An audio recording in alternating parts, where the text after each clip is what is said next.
Good morning. Origin आणि evolution lesson चालू आहे आपला आणि त्यातला मेकॅनिझम ऑफ इव्होल्युशनचा पार्ट आपण पाहून राहिलो. Very important topic among the lesson. आता याच्यामध्ये पहा, एक तर पूर्ण थिअरीज ज्या आपण स्टडी केल्या रिलेटेड टू द इव्होल्युशन त्या सगळ्या समराईज करून त्यांनी वेगवेगळ्या व्ह्यूजमध्ये आपल्यासमोर मांडलेल्या आहेत. आता या ठिकाणी इव्होल्युशनच्या मधला जो नॅचरल सिलेक्शनचा पार्ट आहे, आपण याच्या अगोदर पाहिलाय म्युटेशनच्या थ्रू कशा पद्धतीने इव्होल्युशन घडतं, जीन फ्लो, त्यानंतर जेनेटिक रिकॉम्बिनेशन पाहिलाय आणि जेनेटिक ड्रिफ्ट, असे 4 पॉईंट संपवले आपण. आता 5वी स्टेप आहे, स्टेप म्हणा किंवा एक प्रोसेस म्हणा, दॅट इज नॅचरल सिलेक्शन. यातलं एक एक्झाम्पल डार्विन्स थिअरीमध्ये ऑलरेडी संपवलं आहे आपण, बरोबर आहे. आणि त्याच्यामध्ये पाहिलं होतं आपण का एक पर्टिक्युलर पॉप्युलेशन आहे, त्या पॉप्युलेशनमध्ये विशिष्ट ऑर्गॅनिझमच का सर्वाईव्ह होतात आणि त्यांच्या समोर प्रोजेनिक का बनतात. तर सेम प्रोसेस आहे पहा, फक्त वेगवेगळ्या पद्धतीने एक्झाम्पल्स घेऊन त्याला एक्सप्लेन केलं आहे. सगळ्यात पहिले आपण नॅचरल सिलेक्शनचं मिनिंग घेऊ. त्याच्याकरता तुम्हाला एक पॉप्युलेशन कन्सिडर करावं लागेल. and we know that population, it means it have number of individuals. ठीक आहे. आता या नंबर ऑफ इंडिव्हिज्युअल पैकी असे organism, the organism which are better adapted with the useful variation. कारण जिथं ऑर्गॅनिझमचा आपण विचार करतो, it is surrounded by varieties of environmental conditions. कोणताही लिव्हिंग ऑर्गॅनिझम असेल तर त्याच्या आजूबाजूला काय असतील, एन्व्हायरमेंटल कंडिशन्स असतील. आणि एन्व्हायरमेंटल कंडिशन जे राहतात they are always undergo changing. त्याला डायनामिक नेचर म्हणतो आपण, बरोबर आहे. मग कंडिशन बदलून राहिल्या, मग ऑर्गॅनिझमचं नेचर काय, organism also try to adjust with the environment. तो स्वतःला त्या एन्व्हायरमेंटल कंडिशननुसार ऍडजस्ट करतो. मग सिंपल, जे ऑर्गॅनिझम स्वतःला ऍडजस्ट करतात त्याला म्हणतो आपण बेटर अडॅप्टेड. ते स्वतःच्या प्रोजेनीज बनवतील, बरोबर. त्याच्यामध्ये इनहेरिटन्स घडेल आणि इनहेरिटन्स घडताना काय घडत असतात, व्हेरिएशन. मग असे ऑर्गॅनिझम ज्यांच्यामध्ये युजफुल व्हेरिएशन आहेत, किंवा याला आपण सुटेबल व्हेरिएशन म्हणू शकतो, फेवरेबल व्हेरिएशन सुद्धा म्हणू शकतो, वेगवेगळे नाव आहेत. जे ऑर्गॅनिझम अशा क्रायटेरियामध्ये बसू शकत असतील, ऍडजस्ट करू शकतात, बेटर अडॅप्टेड आहेत, असेच ऑर्गॅनिझम काय होतील, सच number of individual will be survive. आणि जे रिमेनिंग इंडिव्हिज्युअल आहेत, ज्यांनी ऍडजस्टमेंट केली नाही, ज्यांच्यामध्ये व्हेरिएशन घडले नाहीत, दॅट बिकम लॉस्ट.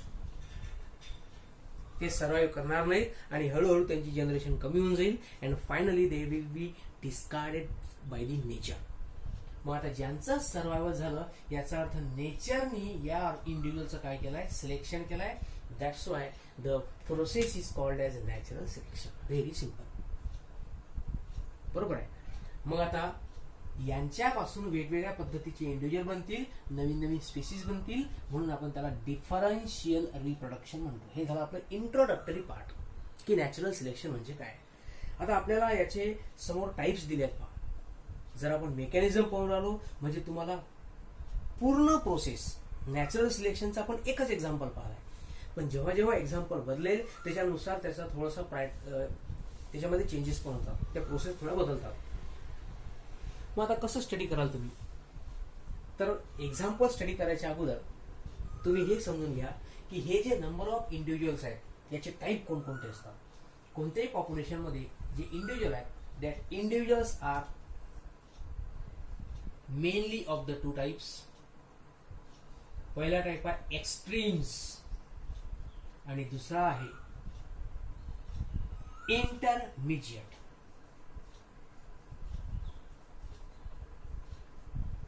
आता काय आहे एक्स्ट्रीम आणि इंटरमिजिएट.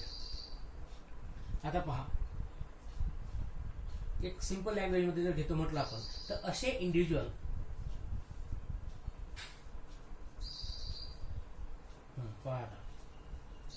जे कोणत्याही एन्व्हायरमेंटल कंडिशन मध्ये टिकू शकतात. कोणतेही म्हणजे म्हटलं तर ह्या दोन कंडिशन मानतो मी तुम्हाला. एक तर हाय एक्स्ट्रीम्स ऑफ टेम्परेचर, खूप सारं टेम्परेचर आहे पण तरी ते ऑर्गॅनिझम टिकू शकतात, त्याला म्हणायचं तुम्हाला हाय एक्स्ट्रीम. जे एकदम लो टेम्परेचरमध्ये जाऊ शकतात. मी एक्झाम्पल घेऊन राहिलो बरं, कारण आपल्याला समोर याचे टाईप्स पाहिजे, पण पहिले कंडिशन लक्षात घेऊन घ्या. असे ऑर्गॅनिझम जे लो टेम्परेचरमध्ये टिकून राहू शकतात त्याला म्हणू शकतो आपण low extreme individual. Those which can sustain in the high temperature are called as high extremes individual. आणि असे काही ऑर्गॅनिझम असतात ज्यांना हाय टेम्परेचर पण जमत नाही आणि लो टेम्परेचर पण जमत नाही, त्यांना मीडियम टेम्परेचर पाहिजे, त्याला म्हणायचं तुम्हाला इंटरमिजिएट इंडिव्हिज्युअल्स. हे 3 टाइप्स समजले का? पहा, रिपीट करतो. एन्व्हायरमेंटल कंडिशन ह्या सेम नसतात, दॅट ऑलवेज अंडरगो चेंजिंग. मग चेंजिंग एन्व्हायरमेंटच्या कंडिशन ज्या राहतात त्या कधी कधी एकतर एक्स्ट्रीम खूप जास्त प्रमाणात कंडिशन असतात, हाय लाईट, हाय टेम्परेचर, हाय सॅलिनिटी, हाय मॉइश्चर, हाय ह्युमिडिटी, हाय प्रेसिपिटेशन, किती साऱ्या कंडिशन्स आहेत. मग एवढ्या साऱ्या कंडिशन वाढल्यानंतर जर ऑर्गॅनिझम ऍडजस्ट करतात याचा अर्थ त्याला आपण हाय एक्स्ट्रीम म्हणू, त्याच्यामध्ये तेवढी पॉवर आहे. कधी कधी ह्या सगळ्या कंडिशन लो होतात त्याला लो एक्स्ट्रीम म्हणू. आणि जर समजा इंटरमिजिएट कंडिशन आहे, ज्या आपण म्हणतो काही मीडियम स्टेज आहे का ज्याच्यामध्ये एन्व्हायरमेंटल कंडिशन सगळ्या लिव्हिंग ऑर्गॅनिझम करता सुटेबल आहे, बरोबर आहे, तर अशा ऑर्गॅनिझमला आपण काय म्हणू? इंटरमिजिएट. मग आता कंडिशन बदलण्यानुसार जर आपण वेगवेगळे एक्झाम्पल्स घेतले, वेगवेगळ्या कंडिशन्स घेतले, तर त्याच्यामध्ये या 3 ग्रुपपैकी हा पहिला ग्रुप झाला आपण स्मॉल ए, स्मॉल बी आणि स्मॉल सी असे 3 ग्रुप झाले, बरोबर आहे. तर याच्यापैकी कोणत्या ग्रुपचे इंडिव्हिज्युअल सर्वाइव्ह होतात यावरून नॅचरल सिलेक्शनचे 3 टाईप केले आहेत. पहिला आहे स्टॅबिलायझिंग सिलेक्शन. सिलेक्शन म्हणजे जे ऑर्गॅनिझम सर्वाइव्ह होऊन राहिले ते झाले सिलेक्ट, म्हणजे त्यांचं सिलेक्शन झालं. तर स्टॅबिलायझिंग सिलेक्शन. सेकंड आहे डायरेक्शनल सिलेक्शन आणि थर्ड आहे डिस्ट्रप्टिव्ह सिलेक्शन. आता हे जे इंडिव्हिज्युअल्स आहेत याला एका जनरल ग्राफमध्ये तुम्ही कसं रिप्रेझेंट करा, कारण आपल्याला हे टाईप ग्राफच्या स्वरूपात स्टडी करायचे आहे. इथे दुसरं कोणतं एक्झाम्पल घेऊ शकतो आपण, बरोबर. तर पहा आता, लेट्स कन्सिडर वन ग्राफ. अशा टाईपचा एक ग्राफ आपण ड्रॉ करू. एक ग्राफ आहे. आता या ठिकाणी तुम्हाला माहित आहे जेव्हा आपण ग्राफ ड्रॉ करतो एक्स ऍक्सिस आणि वाय ऍक्सिस असेल, डिपेंडिंग अपॉन द कंडिशन. तुम्हाला 3 डायमेन्शनल स्टडी करायचं असेल तर त्याला आपण झेड ऍक्सिस पण घेऊ शकतो वगैरे वगैरे. एक्स आणि वाय ऍक्सिस असेल तर यापैकी एक्स ऍक्सिस जो आहे याच्यावर मी घेतो टाइम, कारण कंडिशन ज्या तुम्हाला स्टडी करायच्या त्या पहिलेच सांगितलं मी एक सारख्या नाही आहेत, म्हणजे as per the time the conditions are getting change. पण वेगवेगळ्या वेळेनुसार ऑर्गॅनिझम्स कोणते सर्वाइव्ह होतात, नंबर ऑफ इंडिव्हिज्युअल्स कसे सर्वाइव्ह होतात, असा मी एक ग्राफ या ठिकाणी प्लॉट करून राहिलो. मग आता हे जे 3 ग्रुप्स आपण पाहिले है ना, हाय अँड लो एक्स्ट्रीम्स आणि दुसरा होता इंटरमिजिएट. यात तुम्ही एक्झाम्पल्स पण घेऊ शकता. एक्स्ट्रीम मध्ये तुम्ही घेऊ शकता कॅपिटल ए, स्मॉल ए आणि इंटरमिजिएट मध्ये घेऊ शकता कॅपिटल ए, स्मॉल ए. काय भानगड लक्षात येते काय पहा. जर आपण मोनो हायब्रिड क्रॉसचं एक्झाम्पल घेतलं तर त्या ठिकाणी प्रोजेनी बनते.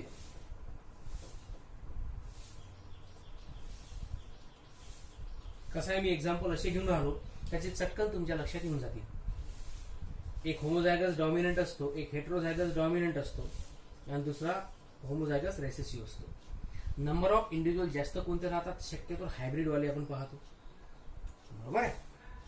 आणि होमोझायगसच्या 2 कंडिशन आहेत, डॉमिनंट आणि रेसेसिव्ह. तर ह्या मी एक्स्ट्रीम समजतो. मग मला जर यांचा एक ग्राफ ड्रॉ करायचा आहे तर त्या ग्राफमध्ये यांची संख्या जास्त आहे, heterozygous individuals are more in number, आणि जे होमोझायगस आहेत त्यांची संख्या कमी आहे. मग याचा ग्राफ कसा असेल, the graph will be look like दिस.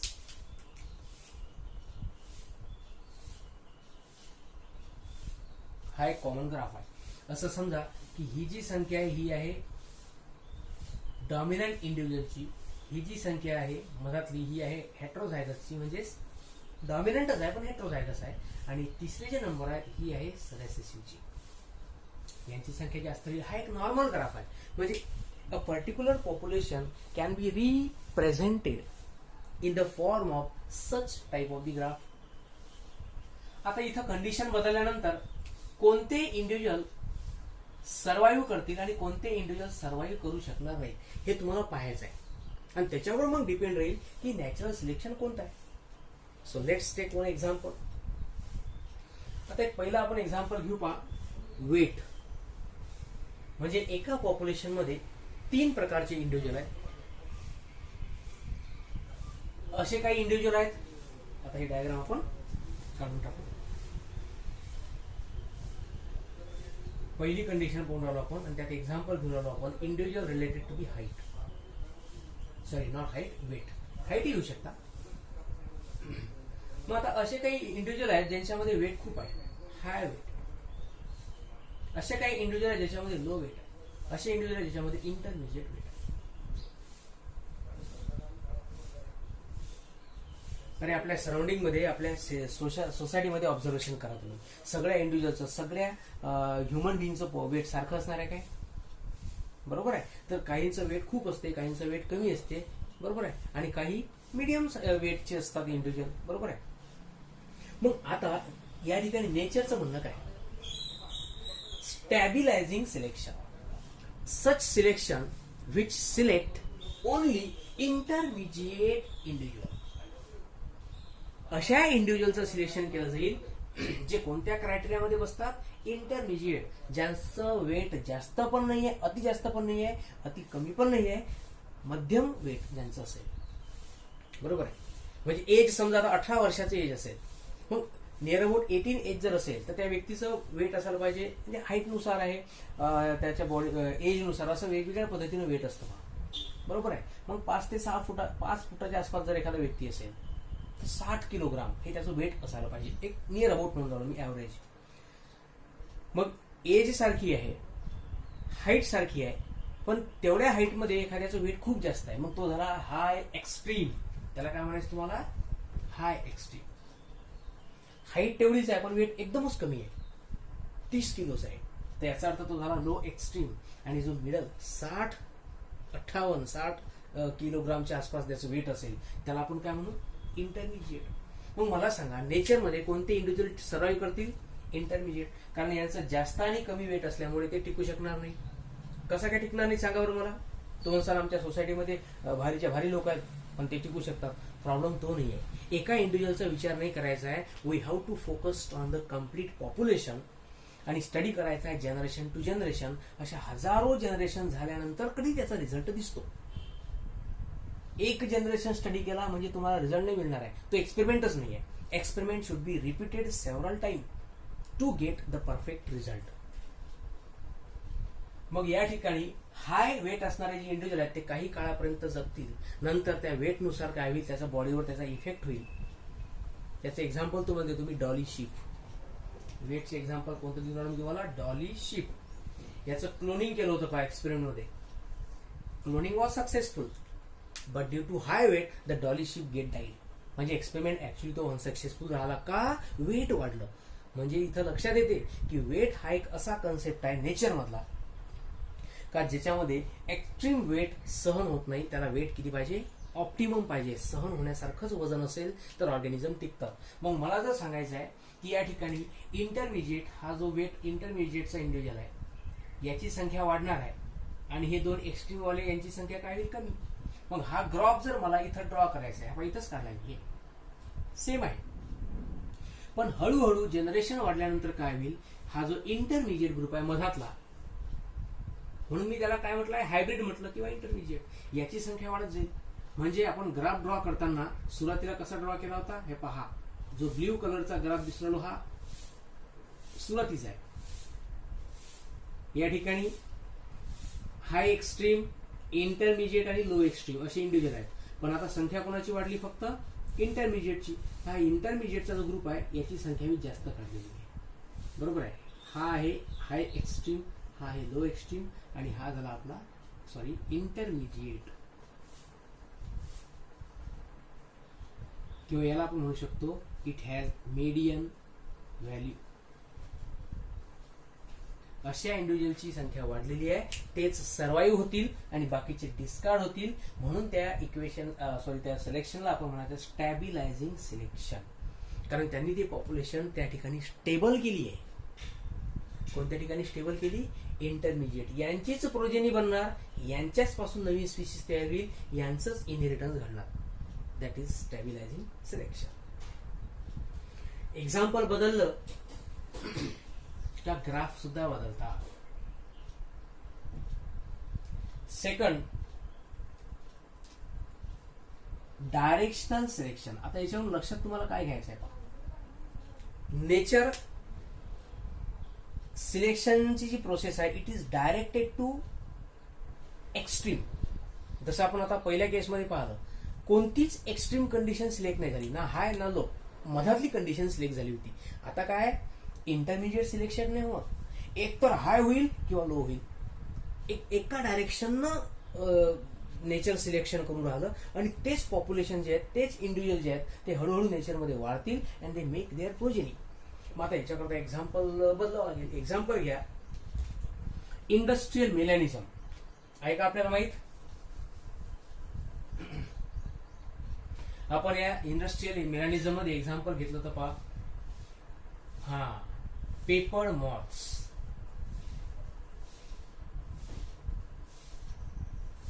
त्याच्यामध्ये दोन टाईपचे मॉथ्स आपण सिलेक्ट केले होते in the great Britain. Black colour moth, आता मी शॉर्टकट सांगतो जरा, आणि लाईट कलर मॉथ. इंडस्ट्रियल रिव्होल्युशनच्या अगोदर लाईट कलरच्या मॉथची संख्या जास्त होती आणि इंडस्ट्रियल रिव्होल्युशनच्या नंतर डार्क कलरचं प्रमाण वाढलं होतं ड्यू टू दॅट ब्लॅक सूट है ना, कार्बनचं प्रमाण वाढलं असेल आणि नंतर ब्लॅक कलरच्या मॉथची संख्या वाढली होती. म्हणजे हे सर्वाईव्ह झाले आणि हे डिस्कार्ड झाले. यांचं नॅचरल सिलेक्शन झालं आणि हे लॉस. मग आता का लक्षात येऊन आलं? त्या ठिकाणी 3 प्रकारच्या कंडिशन असेल. काही मॉथ अशा असतील ज्यांचा ब्लॅक कलर असेल, काही मॉथ अशा असतील ज्यांचा लाईट कलर असेल आणि काही मॉथ अशा पण असतील ज्यांचा कलर मीडियम असेल. Not pure black, not pure white. त्याच्यामध्ये ज्याला आपण सावळा म्हणतो, त्यांच्या विंगचा कलर जो असेल तो इंटरमिजिएट असेल. पण इंडस्ट्रियल मेलॅनिझम मध्ये तो कलर सिलेक्ट झाला नव्हता. कलर कोणता सिलेक्ट झाला होता? इंडस्ट्रीच्या रिव्होल्युशनच्या नंतर काय घडलं होतं? Only black colour moth. म्हणजे nature is going to select only one extremes of individual. कोणत्या तरी एका एक्स्ट्रीमचं सिलेक्शन होईल, त्याला म्हणायचं तुम्हाला डायरेक्शनल. बरोबर आहे. It eliminate one of the extreme of the phenotypic range. 2 extreme पैकी हा तोच ग्राफ आहे. हे जे ब्ल्यू कलरचा आपण ड्रॉ केलाय हा तोच ग्राफ आहे. हा हाय एक्स्ट्रीमचा पार्ट असेल, हा इंटरमिजिएटचा असेल आणि हा लो. मग एकतर हायवाला एलिमिनेट होईल, एक तर लो एक्स्ट्रीमचा एलिमिनेट होईल. बरोबर आहे. तर 2 पैकी एकाचं एलिमिनेशन करणं आणि एकाचं सर्वायवल करणं असं ज्या ग्राफमध्ये असेल. म्हणून पहा, आता इथं ग्राफ ड्रॉ करताना आपण काय केलंय, या ओरिजिनल ग्राफला एका डायरेक्शन मी त्याला शिफ्ट केलं. म्हणजे या ग्राफची जी पीक आहे, याला पण पीक म्हणतात. तर हा ओरिजिनल ग्राफ पेक्षा ब्लॅक कलरचा ग्राफ इकडे का समोर सरकलाय? याचं रिझन काय? की जे एका एक्स्ट्रीमचे आहे, समजा आता हा जो मेलॅनिझमचा पार्ट आहे, समजा असं कन्सिडर करा की या राईट साईडचे जे पार्ट आहेत, इथं जे इंडिव्हिज्युअल होते, हा जो ग्राफ होता की नाही,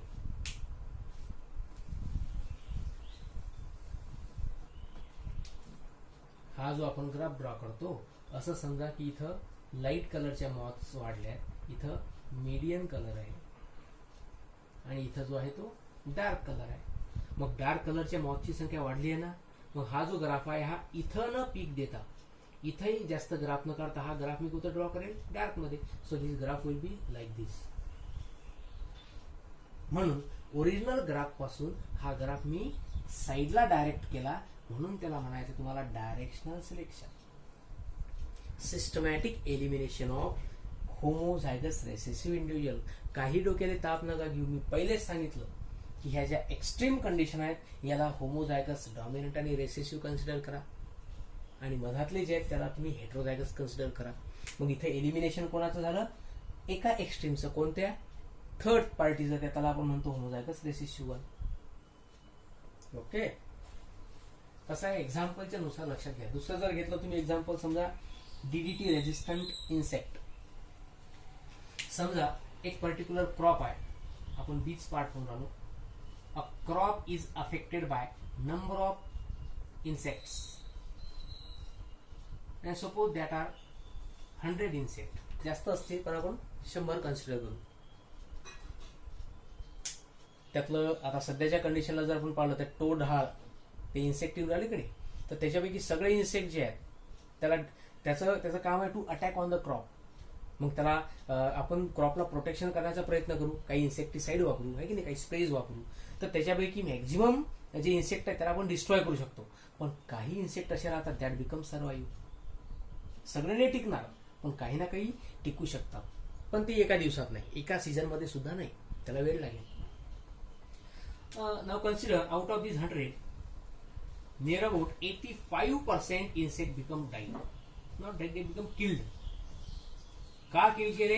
कारण आपण याच्यावर एक स्प्रे केला, इन्सेक्टिसाइडल स्प्रे कॉल्ड एज डीडीटी. याचं लॉंग फॉर्म, याचं डिटेल आपण पाहिलाय, बरोबर आहे. आता या ठिकाणी डीडीटी स्प्रेच्यामुळे 85% इन्सेक्ट जे they become destroyed, but 15% insect they are still survive. का सर्वाईव्ह झाले?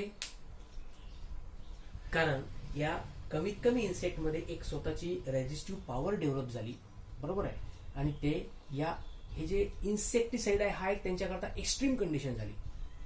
याला सुद्धा ते काय करून राहिले? ऍडजस्ट करून राहिले. म्हणजे हाय लो इंटरमिजिएट पैकी काही विशिष्ट असा इंडिव्हिज्युअलचा ग्रुप आहे एक्स्ट्रीम कंडिशनला टिकून राहू शकतो, म्हणून त्याला आपण म्हटलं डायरेक्शनल सिलेक्शन. म्हणून तो ग्राफ मधात न ड्रॉ करता एका साईडला ड्रॉ केला आपण. ओके, हा जो ग्राफ असतो असा अशा टाईपचा कर्व, याला म्हणतात पीक. नाव लक्षात ठेवता, पीक ऑफ द ग्राफ. आणि जिथं तो पीक येत असतो त्याच आपण ऑब्झर्वेशन करतो. तुम्हाला हेल्थ आणि डिसीज मध्ये सुद्धा सांगितलंय मी, हे जे पीक्स असतात याला पीक म्हणतात. This is the peak, this is the peak, this is the peak. आणि याचा स्टडी करतो ना आपण ईसीजी मध्ये, तर अशाच टाईपचे हे ग्राफ आहेत. Then third one is the disruptive selection. काय? डिस्ट्रप्टिव्ह. आता इथे एक्झाम्पल थोडं वेगळं आहे बा. Suppose there are number of seeds and on which birds are feeding. खूप साऱ्या सीड्स आहेत, बिया आहेत, पान, त्याच्यावर खूप सारे पक्षी काय करून आले, अटॅक करून आले, त्याच्यावर त्याला खाऊन आले त्या सीड्स मध्ये. आता या सीड मध्ये अशी कंडिशन आहे का दोन टाईपच्या सीड्स आहेत, लार्ज आणि स्मॉल. मग पक्ष्यांमध्ये प्रकार आहे, आपण पहिलेच म्हटलं. बर्ड्स म्हटलं म्हणजे पॉप्युलेशन, पॉप्युलेशन म्हणजे नंबर ऑफ इंडिव्हिज्युअल. मग याच्यामध्ये 3 प्रकार असतील. कोणकोणते हो? They have to feed upon the seed. म्हणजे विचार आपण करू big size. So large big, small big, आणि इकडे इंटरमिजिएट बिग. Mediate big. सीडचे कोणकोणत्या साईज आहेत? लार्ज आणि स्मॉल. मग या लार्ज साईजचे, लार्ज बिग साईजचे जे बर्ड असतील ते लार्ज साईजला फीडअप करतील, आणि जे स्मॉल बिग साईजचे बर्ड असतील that will feed upon the small size seed. यांना खाण्याकरता कोणत्या बिया उरल्या का? They can't feed upon the seed, कारण त्यांच्या बीगची जी साईज आहे it is not suitable for the size of seed. मोठ्या साईजच्या बिया पण ते खाऊ नाही शकत, लहान साईजच्या पण बिया नाही खाऊ शकत. याचा अर्थ अशी जी पॉप्युलेशन आहे इंटरमिजिएटची that can not be survive. म्हणजे असं सिलेक्शन ज्या ठिकाणी एक्स्ट्रीमचे इंडिव्हिज्युअल सिलेक्ट केले जातील आणि इंटरमिजिएटचा जो पार्ट आहे तो डिस्ट्रप्ट केला जाईल, बरोबर आहे. तर म्हणून म्हटलं की डिस्ट्रप्टिव्ह सिलेक्शनचा अर्थ काय होणार या ठिकाणी? Nature select extreme phenotypes and eliminate the intermediate. एक्स्ट्रीमला सिलेक्ट केला, हा आपला ओरिजिनल ग्राफ होता ब्ल्यू कलरचा. हाय एक्स्ट्रीमचे सिलेक्ट झाले, large big size, low extreme, small big size हे सिलेक्ट झाले. यांची संख्या वाढली म्हणजे इथं 2 पीक दिले आपण. हा पहिला पीक आहे, हा दुसरा पीक आहे. परंतु जो इंटरमिजिएटचा पार्ट जो जास्त असतो नेहमी त्या ठिकाणी पीक कमी दाखवलेला आहे. कमी का झाला? कारण त्याची संख्या कमी झाली. हे इंटरमिजिएट्स, यांना डिस्कार्ड केलं जाईल, बरोबर आहे. म्हणजे एका पॉप्युलेशन मध्ये असणारे जे इंटरमिजिएट वाले इंडिव्हिज्युअल आहेत त्याला डिस्ट्रप्ट केलाय, so called as a disruptive selection. अशा पद्धतीनं नेचर सिलेक्शनचे 3 टाईप असतात. पहा, डिपेंड आहे कंडिशनवर की नॅचरल कंडिशन कोणत्या आहेत, ऑपरेटिंग मेकॅनिझम कोणता आहे, एन्व्हायरमेंटल कंडिशन कोणती आहे, त्याच्यानुसार या 3 ग्रुपपैकी हाय, लो आणि इंटरमिजिएट 3 इंडिव्हिज्युअल पैकी काही इंडिव्हिज्युअल हे समोर सर्वाइव्ह करतील and remaining will be eliminated. Okay, so this is about all natural selection.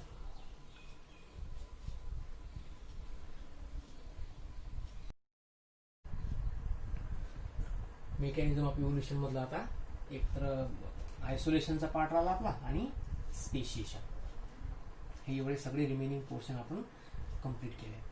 आता पहा, आयसोलेशनचे डिटेल पाहायला आहे तुम्हाला. जिओग्राफिकल आयसोलेशन, रिप्रोडक्टिव्ह आयसोलेशन आहे ना, प्रत्येक टॉपिक आपण पाहिलाय. आता एक थोडक्यात मेकॅनिझम मध्ये परत सांगायचं आहे. What do you mean by isolation? एक सिंगल जेनेटिक पॉप्युलेशन आहे.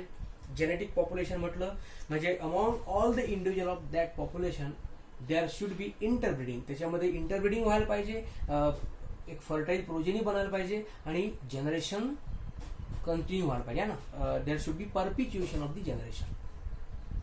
पण आता समजा एका सिंगल पॉप्युलेशन मध्ये मधात काही बॅरियर्स क्रिएट झाले. ते बॅरियर जिओग्राफिकल असो, नॅचरल किंवा रिप्रोडक्टिव्ह, आपण दोन्ही टाईप पाहिले आहेत, बरोबर आहे. तर अशा काही जर बॅरियर्स क्रिएट झाले तर सिंगल पॉप्युलेशन मध्ये डिव्हिजन होऊन काय तयार होतील? Sub unit. एक पॉप्युलेशन होती पण काही नॅचरल डिझास्टरमुळे काय झालं, त्या ठिकाणी एक बॅरियर क्रिएट झालं. समजा एखादा आईसलँड तयार झाला, ओशियन बनलं, रिव्हर बनली आहे. हे केव्हा? हे सगळं बनलंय अगोदरच, जेव्हा ओरिजिन इव्होल्युशन घडलाय तेव्हाच घडलाय. आपण आता फक्त जे स्टडी करून राहिलो, बरोबर आहे. तर अशामुळे काय होईल, एका पॉप्युलेशनचे काय बनले? ग्रुप बनले. समजा 3 ग्रुप बनले, ए पॉप्युलेशन, बी आणि सी. होता एकच, आता 3 ग्रुप बनले. मधात जर फार मोठं बॅरियर आहे पहा, तर त्या बॅरियरमुळे काय होईल, या प्रत्येक पॉप्युलेशनच्या एन्व्हायरमेंटल कंडिशन्स चेंज होतात. हा मुद्दा फार महत्वाचा आहे, लक्षात आलं पाहिजे.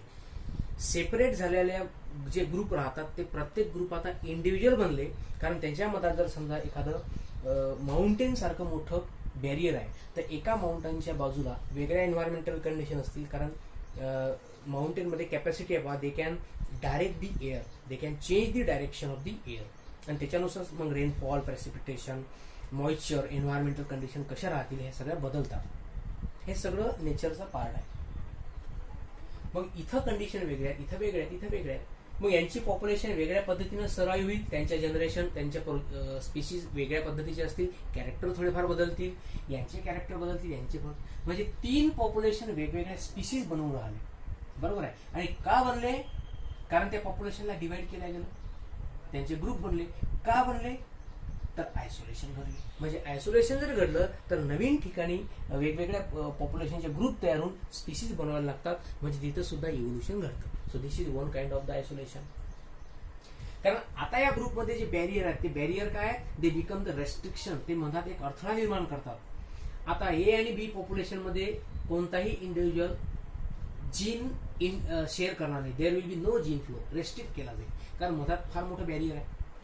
बी आणि सी मध्ये तीच कंडिशन आहे, ए आणि सी मध्ये कंडिशन आहे. म्हणजे एका पॉप्युलेशनचे 3 ग्रुप बनले, त्या 3 ग्रुपचे वेगवेगळ्या पॉप्युलेशन, वेगवेगळे व्हेरिएशन आणि नवीन नवीन स्पीशीज बनतील. शेवटचा टॉपिक सुद्धा तोच आहे तुमचा, speciation, the process in which new species originated. आणि अर्थात ओरिजिनेट झाली म्हणजे त्याला बनवणारी अगोदर स्पीशीज असेलच, लिव्हिंग पासूनच लिव्हिंग होऊन राहिलं. So speciation means origin of the new species, बरोबर आहे. का बनली नवीन स्पीशीज? परत तेच, वेगवेगळ्या पॉप्युलेशनच्या ग्रुपमध्ये बॅरियर्स आहेत, त्या बॅरियरच्या मुळे यांच्यामध्ये इंटरॅक्शन होणार नाही आणि हे आपले कॅरेक्टर्स इनहेरिट करतील to the next generation. So these are the different processes which are related with the mechanism of evolution. म्हणजे इव्होल्युशन जर तुम्हाला पेपरमध्ये कोणत्याही प्रकारचा क्वेश्चन केला, मेकॅनिझम ऑफ इव्होल्युशन, तर ओव्हरऑल सगळ्या थेअरीचा विचार करून सर्व थेअरीच्या समरी करून तुम्हाला हे मुद्दे डिस्क्राईब करता आले पाहिजे. कोणकोणते? तर mutation, gene recombination, gene flow, genetic drift, natural selection, isolation आणि स्पेशिएशन. लक्षात राहील. तुम्ही काय करायचं आहे आता? ह्या ज्या सर्व स्टेप आहेत या सर्व स्टेपचा डिटेलमध्ये काय बनवायचं आहे?